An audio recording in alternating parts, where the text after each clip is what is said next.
you want to build a business that has leaders at all levels of the organization, regardless of position or title, you have to start with culture.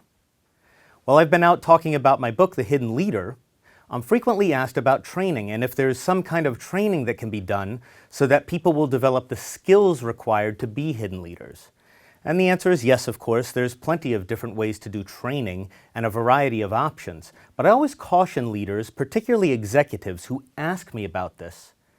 Because while conducting training can be gratifying because there's this tangible completion of an event that we recognize has at least some value, it will never get you the results you want if you haven't taken very seriously the issue of culture. Now, training definitely has its place once you have done the hard work on culture, but if you haven't, then it's going to be tough sledding. So here's the challenge.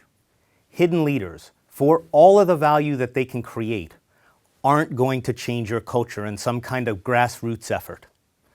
Culture is about the attitudes and the beliefs that shape behavior, nothing more. But it has to be one of the critical priorities of senior executives of a business because no one else can do it. Now, in the book, we wrote about 10 dimensions of a high-performance culture. Dimensions like alignment of goals, innovation, engagement and commitment, and collaboration, among others. And they're around page 180 or so, something like that. And if you want to see all of them and some self-assessments on this, you can look in the appendix of the book and you can access them on the website. But to be clear, I've not encountered a single organization that was great in every dimension. But the best organizations weren't horrible in any of them. None of those dimensions in the bottom quartile. And further, they had 3 or 4 that made them really strong. There was no specific recipe or a boilerplate, but there were hallmarks and the values of the business that were important to them, and you could see them behaviorally.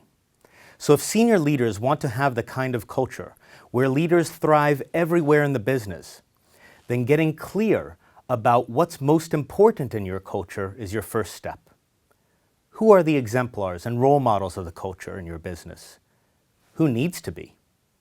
Start thinking about that, along with how you can reinforce those behaviors and support the culture you want to create, and you'll be well on your way.